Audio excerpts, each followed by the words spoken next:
Hello viewers, welcome to Filmi Craft. நான் உங்கள் அருண். இந்த எபிசோடில் நம்ம பார்க்க போகிறது தமிழ் டப்பிங்லேயே நம்மூர் தேட்டர்ஸ்லேயே இப்போ மிகப்பெரிய எதிர்பார்ப்புக்கு மத்தியில் வெளியாகிருக்கிற ப்ராஜெக்ட் ஹெயில் மேரி. இந்த படத்துடைய கதை என்ன அப்படின்னு கேட்டிங்கன்னா, படத்தில் நம்ம கதாநாயகன் ஒரு மாலிகுலர் பயாலஜிஸ்டாகவும் ஒரு ஸ்கூலில் சயின்ஸ் டீச்சராகவும் வேலை பார்க்குறாப்புல. ஆனால் எனக்கு விருப்பமே இல்லை அப்படின்னு நம்மால் என்ன குதிச்சாலும் அவரை பேக் பண்ணி கடைசியாக ஒரு மிஷனை கையில் கொடுத்து இவரை ஸ்பேஸுக்கு அனுப்பிச்சி வச்சுடுறாங்க. அப்படி எதுக்கு தான் சார் என்ன மிஷனை கொடுத்து இவரை அனுப்பிச்சி வச்சாங்க அப்படின்னு கேட்டிங்கன்னா, சூரியனுடைய சர்ஃபேஸில் ஆஸ்ட்ரோஃபேஜ் அப்படிங்கிற மாதிரி ஒரு மைக்ரோ ஆர்கனிசம் படர்ந்து இருக்குது. இதனால சூரியன் ரொம்ப டிம்மாக ஆரம்பிக்குது. இப்படியே போச்சு அப்படின்னா இன்னும் 30 வருஷத்தில் சூரியனுடைய அந்த எஃபெக்டிவ்னஸே கிட்டத்தட்ட 15% கம்மியாயிடும். இதனால உலகமே ஃப்ரீஸ் ஆக போகுது, அதனால உலகமே அழிய போகுது.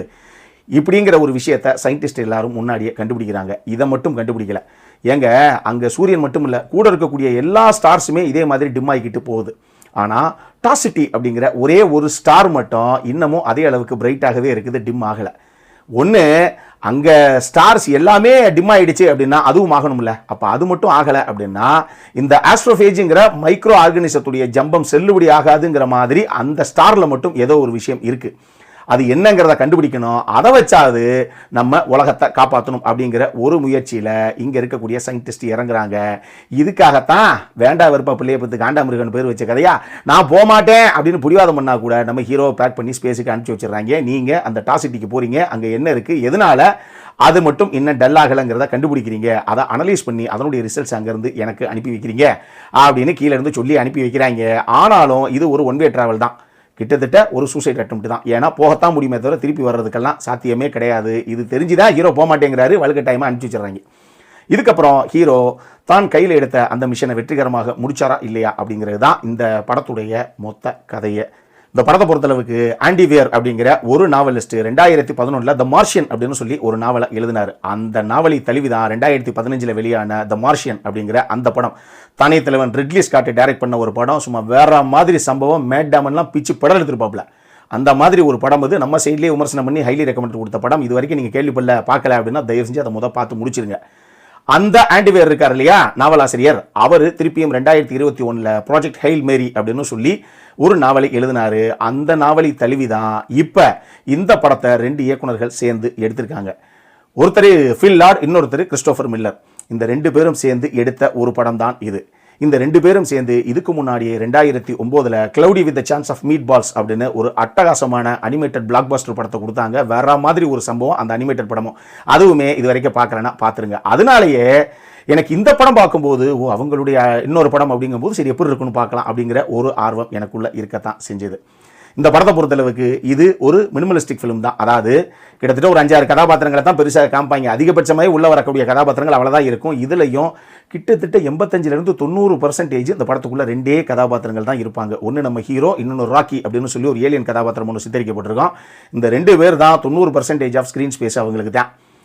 இதுதான் இந்த படத்துடைய பலம் பலவீனம் அப்படிங்கிற 2 விஷயமே. எங்கே பலம் அப்படின்னு கேட்டிங்கன்னா, கிட்டத்தட்ட 2 மணி நேரத்துக்கு மேலே இந்த 2 கதாபாத்திரங்களை மட்டுமே காமிச்சதுனால தான் இவங்களுக்குள்ள இருக்கக்கூடிய அந்த ரிலேஷன்ஷிப்பு, அதனால கிரியேட் ஆகக்கூடிய பாண்டிங்கு, சின்ன சின்ன காமெடியான மொமெண்ட்ஸு, ஃபீல் குட் மொமெண்ட்ஸு, எமோஷனலான மொமெண்ட்ஸு அப்படின்னு சொல்லி ஒரு சில விஷயங்கள் நமக்குள்ள ரொம்ப அழகாக கடத்தப்பட்டது.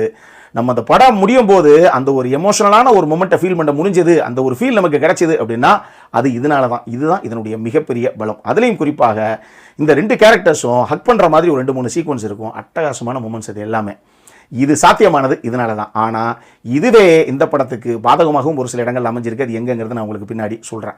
வழக்கமாக சொல்லுவோம் இல்லையா, எங்க ஹீரோவே சிங்கிள் ஹேண்டட்லி அவரே ஷோல்டரில் தூக்கிட்டு போயிட்டாருங்க மொத்த படத்தையும் அப்படின்னு. அது இந்த படத்துக்கு ரொம்ப அழகாக அந்த ஸ்டேட்மெண்ட் பொருந்தும். ஏன்னா படத்துடைய ஹீரோ ரயன் கோஸ்லிங் இருக்கார் இல்லையா, அவர் தான் படத்துடைய ப்ரொடியூசரும் கூட.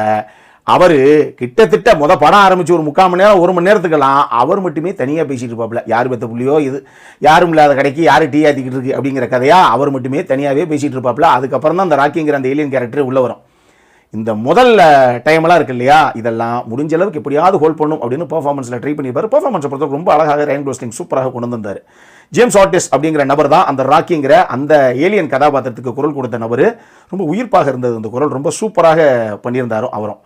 அதுபோக சாண்ட்ரா ஹல்லர் அவங்க தான் படத்துடைய கதாநாயகின்லாம் சொல்ல முடியாது, அந்த மாதிரி கிடைச்சதே ஒரு 4 சீன் தான். பட் ஃபினாமினல் ஆர்டிஸ்ட் அவங்க. அவங்க ஒரு சின்ன கதாபாத்திரம், அது என்ன கொடுக்கப்பட்டதோ அது நேர்த்தியாக நீட்டாக பண்ணிட்டு போயிருக்காங்க. இந்த படம் டெக்னிக்கலி டெஃபினட்டாக ஒரு சவுண்டான ஒரு படம் தான். அது சினிமோட்டோகிராஃபி, மியூசிக், எடிட்டிங்கு, படத்துடைய production design, sound design, CGI, விஎஃப்எக்ஸ்னு சும்மா இப்படிக்கா போய் அப்படிக்கா வந்துட்டாங்கன்னு வச்சுக்கோங்களேன். இந்த கதைக்கு என்ன தேவையோ அதை முடிஞ்ச அளவுக்கு பெரிய ஸ்க்ரீனில் பார்க்கும்போது நிச்சயமாக அந்த பிரமிப்பை கொண்டு வந்திருக்காங்க, அதை மறுக்கிறதுக்கு இல்லை. பட் ஸ்டில் இந்த மாதிரி எங்கள் ஸ்பேஸில் மாட்டிக்கிறதா ஒரே ஒரு கதாபாத்திரம், அது ஹீரோவோ ஹீரோயினோ யாரோ ஒருத்தர் ஸ்பேஸில் தனியாக அடுத்து நம்ம உயிரோட இடத்துக்கு போய் சேருவோமாங்கிற மாதிரி ஒரு நிலைமையில மாட்டிக்கிட்டாங்க. அப்படிங்கும்போது அதுக்கான அந்த அட்மாஸ்பியரை கிரியேட் பண்ணுற விதத்தில் 2013 நம்ம சாண்ட்ரா புல்லக் நடித்த கிராவிட்டி வாய்ப்பே கிடையாதுங்க. கிராவிட்டியிலலாம் நீங்கள் அப்படியே ஒரு ஸ்பேஸ் ஷிப்புக்குள்ளே கதாநாயகியோடய ட்ராவல் பண்ணி அடுத்த நம்ம பொழைக்குமா பொழைக்காதா அப்படிங்கிற அளவுக்கு அந்த மரண பீதியை நமக்கே கொண்டு வந்திருப்பாங்க, அந்த கியூரியாசிட்டியை நமக்குள்ளேயே கிரியேட் பண்ணியிருப்பாங்க.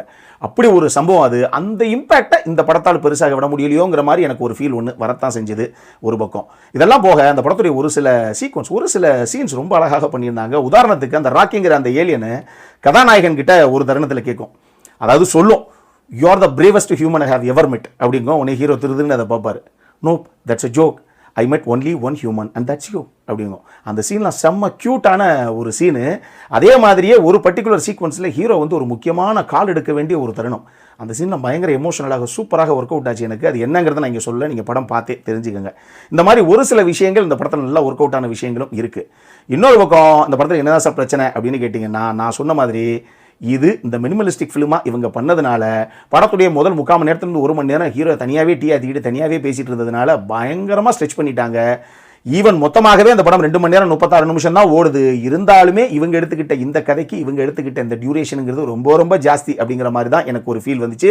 ப்ரெஷோவில் பார்க்கும்போதே பல பயவழிகள் தூங்கிருச்சுங்க படத்தில் ஃபர்ஸ்ட் ஹாஃபில். அந்த அளவுக்கு தான் இந்த படத்தை ஜவ்வா இழுத்து எடுத்து வச்சுருக்காங்க. As far as the first half is concern. அது நிச்சயமாக ஒரு மிகப்பெரிய பிரச்சனை. கண்டிப்பாக ஏதாவது கிறிஸ்பாக இவங்க பண்ணியிருக்கலாம். இத்தனைக்கும் ஃபர்ஸ்ட் ஹாஃப்லேயே கூட ஒரு சில தருணங்கள் டக்குன்னு நான் லீனியராக கட் பண்ணி ஹீரோ ஏர்த்தில் இருக்கும்போது என்னென்ன பிரச்சனைகளை சந்திச்சாரு, இங்கே என்னெல்லாம் நடந்தது, எதுக்காக இருந்தாலும் பொட்டலம் கட்டி அங்கே அனுப்புனாங்க அப்படிங்கிற ஒரு சில சீக்வன்ஸ் எல்லாம் இருக்குது. பட் ஸ்டில் அதெல்லாம் திரைக்கதையுடைய அந்த சுவாரஸ்யமான அடுத்துக்கட்ட நகர்வு அப்படிங்கிறதுக்கு பெருசாக யூஸ் ஆகலையா. ஒரு இன்ஃபர்மேட்டிவாக ஓகே இதெல்லாம் நடந்துக்கு, இதெல்லாம் தெரிஞ்சிருக்கு அப்படிங்கிறத நமக்கு சொல்கிறதுக்காகத்தான் வைக்கப்பட்டதோ, அதனால பெருசாக சுவாரஸ்யம் வந்து அடுத்து என்ன நடக்க போதோ அப்படிங்கிற ஃபீல் ஒன்று நமக்கு பெருசாக வரவே இல்லையா. நமக்கு தான் தெரியுது அந்த தான் ஏற்கனவே ஸ்பேஸில் தான் இருக்காருன்னு அப்படிங்கிற மாதிரியே ஒரு ஃபீல் ஒன்று வந்தது. இதை தாண்டி ஹீரோவுடைய கதாபாத்திரமே அது டிசைன் பண்ணப்பட்ட விதத்திலேயே கூட என்னங்கங்க இது அப்படிங்கிற மாதிரி எனக்கு ஒரு சில தருணங்கள் தோணுச்சு. ஏன்னா ஹீரோ ஒரு தருணத்தில் அது எப்படி சாத்தியம் அப்படிங்கிற மாதிரி ஒரு கேள்வி ஒன்று கேட்பாப்புல, கூட இருக்க ஒரு கதாபாத்திரம் அது இப்படி தானே சாத்தியம் அப்படிங்கும். ஆமாம்மா அப்படி சாத்தியமாகும்ல அப்படிங்கிறாரு. அப்புறம் என்னங்க நீங்கள் பெரிய மைக்ரோ பயாலஜிஸ்ட்டுங்கிறாங்க, மாலிகுலர் பயாலஜிஸ்ட்டுங்கிறாங்க, அப்புறம் என்ன உங்களுக்கு பெரிய கெத்து அப்படிங்கிற மாதிரியே எனக்கு தோணுது. இன்னொரு பக்கம் நம்மால் கண்டுபிடிச்சிட்டேன் அந்த வைரஸை ரெப்ளிகேட் பண்ணுறது எப்படி அப்படின்னு நான் கண்டுபிடிச்சிட்டேன் அப்படின்னு வந்து நிற்பாப்புல. ஆனால் இவர் போய் மற்ற சயின்டிஸ்ட்லாம் சொல்லலாம் அப்படிங்கிறதுக்குள்ள அந்த வைரஸை வச்சு அதை எப்படி நாங்கள் வந்து ஃபியூலை கிரியேட் பண்ணுறது அப்படிங்கிறத நாங்கள் கண்டுபிடிச்சிட்டோம் அப்படிமாங்க. அவங்க என்னங்கடாது ஹீரோக்கு ஒரு ஸ்டெப் ஆகிட்டு அவங்க இருக்கிறாங்க, என்னையா பிறந்தால் கேரக்டரு அப்படிங்கிற மாதிரியே எனக்கு ஒரு சில இடங்கள்லையும் தோணத்தான் செஞ்சுது. இதுவும் உங்களுக்கு தோணலாம். மொத்தமாக அந்த படம் எப்படி இருக்குது அப்படின்னு கேட்டிங்கன்னா, டு பி வெரி ஃப்ராங்க், 1982 நம்ம ஸ்டீவன் ஸ்பீல்பர்க் எடுத்த ஈடி படம் கொடுத்த அந்த வைபையே இந்த படமும் டெஃபினட்டாக முடியும் போது நமக்கு லைட்டாக கிரியேட் பண்ணால் கூட நிச்சயமாக அந்த அளவுக்குலாம் நீங்கள் எதிர்பார்த்துறாதீங்க. நம்மளை பொறுத்தளவுக்கு ஒரு டீசெண்டான வாட்ச். பட் நல்ல ஞாபகத்தில் வச்சுக்கோங்க, பொறுமை முக்கியம் அமைச்சரே ஃபர்ஸ்ட் ஹாஃப் பொறுத்தளவுக்கு. மற்றபடி ஒரு டீசெண்டான வாட்ச். நான் சொன்ன மாதிரி படத்தில் அடல்கானு எதுவுமே கிடையாது, ஃபேமிலியோட பார்க்கக்கூடிய படம் தான். இந்த படம் தமிழ் டப்பிங்கில் இங்கே வெளியே இருக்குது. ப்ரெஷோவே எங்களுக்கு இங்கிலீஷ் வெர்ஷனில் வித் சப்டைட்டில்ஸோட தான் போட்டாங்க. ஸோ நாங்கள் ஒரிஜினலாக தான் என்ன இருக்குங்கிறத என்ஜாய் பண்ணோம். தமிழ் டப்பிங் அதனால் எப்படி இருக்குங்கிறது எனக்கு தெரியல. அதை மட்டும் நீங்கள் மைண்டில் வச்சுக்கோங்க. அப்புறம் என்ன, இதே மாதிரி இன்னொரு வீடியோவோட அடுத்த முறை உங்களை சந்திக்கிற வரைக்கும் இட்ஸ் அருண் சைனிங் ஆஃப்.